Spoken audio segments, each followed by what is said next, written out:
প্রাচীন এলমুশুড জঙ্গলের গভীরে, যেখানে সাধারণ মানুষের চোখে ধরা পড়ে না, সেখানে একটি গ্রাম ছিল যেখানে অসাধারণ কিছু শিশু বাস করত। এরা ছিল না সাধারণ শিশু, এদের রক্তে ছিল জাদুর স্পর্শ, প্রত্যেকের ছিল আলাদা আলাদা ক্ষমতা যা তাদের বিশেষত্ব দান করত। এই গ্রামটি ছিল ওইসব জাদুকরী শিশুদের জন্য একটি আশ্রয়স্থল, যেখানে তারা ভয় ছাড়াই নিজেদের মতো থাকতে পারত। গ্রামের বয়োজ্যেষ্ঠ দাদি উইলো ছিলেন তাদের মধ্যে সবচেয়ে জ্ঞানী।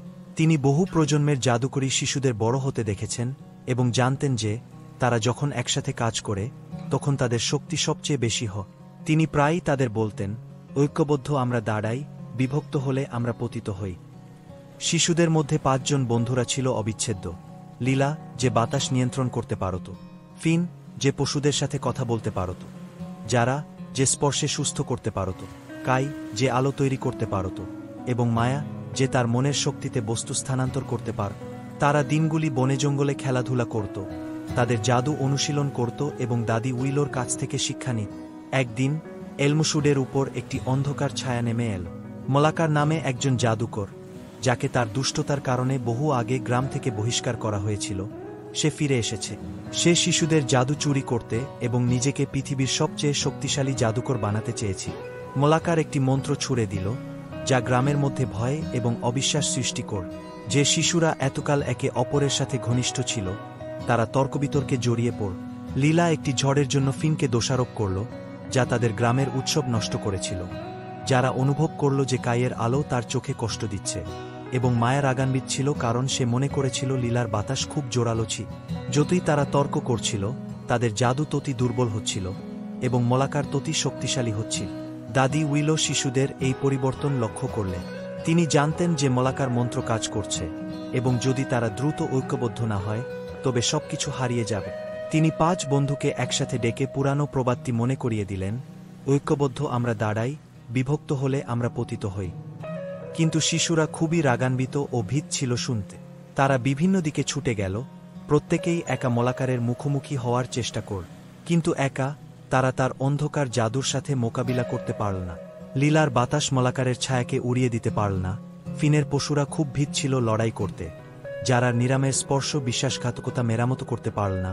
কাইয়ের আলো অন্ধকারে বিলীন হয়ে গেল, এবং মায়ের শক্তি কিছু সরানোর জন্য খুবই দুর্বল ছিল। তারা যখন একা সংগ্রাম করছিল, তখন তারা উপলব্ধি করতে শুরু করল যে তারা একে অপরকে কতটা প্রযোজ্য। ধীরে ধীরে তারা আবার গ্রামের চত্বরে ফিরে এল, যেখানে দাদি উইলো অপেক্ষা করছিলেন।